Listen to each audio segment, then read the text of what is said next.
Mill ధర ఏం mill కాదు తాళాలు తీసుకున్నారు డ్రైవర్ ఎవరు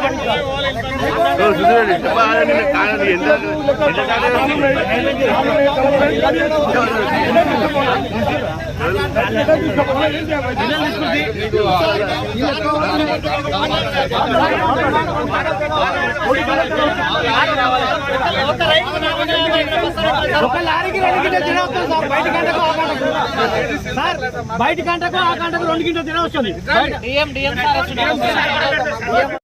వడ్లు కాంటా గురించి అమరీలు బాగానే చేస్తున్నారు.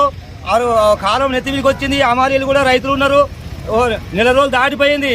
వరి కుప్పలు అట్లా పోసి కాంటాలు అవుతున్నాయి కానీ లారీలు రావట్లేదు. లారీలు ఎందుకు పంపించట్లేదు, ఎందుకు రావట్లేదు? అమరీలు కూడా ఇప్పుడు బస్తాలు నిల్వ పెట్టి ఉన్నాయి, చెదలు పడుతున్నాయి. రైతులకు నష్టం అవుతున్నది. వర్షం వస్తే ఏమైపోవాలి? రోడ్డు కాతి ప్రవేశిస్తున్నది.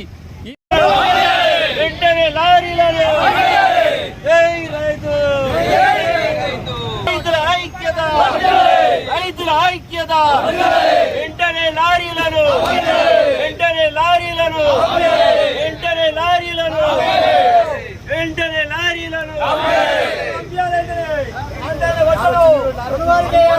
పార్లమెంట్ ముంగట్లో అసెంబ్లీ ముంగట్లో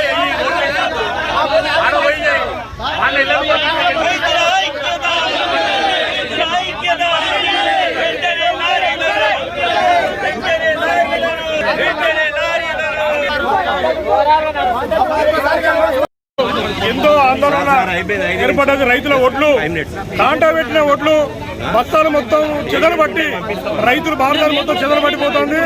ఒక్క లారీ రావడం లేదు, రైతుల ఒడ్లు కొనడం లేదు. చాలా మంది రైతులు రోడ్డెక్కి వాళ్ళ ఆవేదన చెప్పుకుంటున్నారు.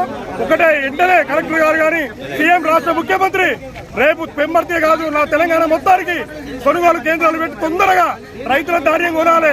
ఒడ్లు ఖరాబ్ అవుతున్నాయి, రైతులు ఇబ్బంది పడుతున్నారు. కాలం నెత్తి మీదకి వచ్చింది, చాలా ఇబ్బందులు రైతులు ఎడుతున్నారు. ఇదొక బిడ్డ లేకుండే కేసీఆర్